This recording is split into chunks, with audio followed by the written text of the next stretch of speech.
Kozhikode Chathamangalam Chenoth Arjun HLA സാമ്യമുള്ള രക്തമൂലകോശ ദാതാക്കളെ തേടുന്നു. ഇതുവരെ രജിസ്റ്റർ ചെയ്ത രക്തമൂലകോശ ദാതാക്കളിൽ നിന്നും സാമ്യമുള്ളത് കണ്ടെത്താൻ കഴിയാത്തതിനാൽ മെയ് 11-ന് REC ഗവൺമെന്റ് HSSൽ രജിസ്ട്രേഷൻ ക്യാമ്പ് നടത്തുമെന്നും പറ്റുന്നവർ ക്യാമ്പിൽ പങ്കെടുത്തുകൊണ്ട് അർജുന്റെ ചികിത്സയ്ക്കായി സഹകരിക്കണമെന്നും സംഘാടകർ ആവശ്യപ്പെട്ടു. ഇതുവരെ രാത്രിയിൽ രജിസ്റ്റർ ചെയ്തിട്ടുള്ള 6 ലക്ഷത്തോളം പേരാണ് ഇന്ത്യയിൽ നിന്നുള്ളത്.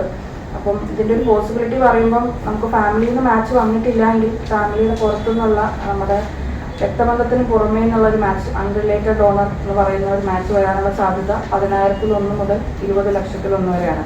അതിൽ നമ്മളെ സഹായിക്കുന്ന കുറച്ച് ഘടകങ്ങളുള്ളത് നമ്മളുള്ള ആ ഒരു എത്നിസിറ്റി, ഒറിജിൻ, നമ്മുടെ ലൊക്കേഷൻ, അങ്ങനെ കുറേ കാര്യങ്ങൾ ഇതിനെ സ്വാധീനിക്കുന്നുണ്ട്.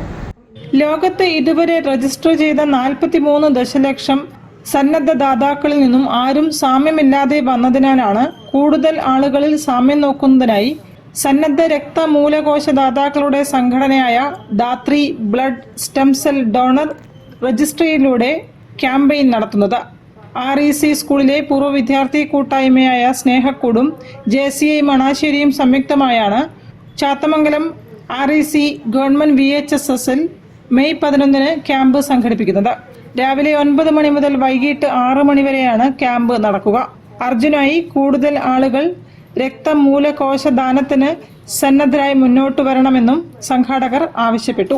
വാർത്താ സമ്മേളനത്തിൽ സ്വീന ലിജേഷ്, ജിനി മാത്യു, ജിഷ രാജേഷ്, അതുല്യ AK എന്നിവർ സംബന്ധിച്ചു. News bureau, Kozhikode. വർണ്ണപ്പകിട്ട് സമ്മർ ക്യാമ്പിന് തുടക്കമായി.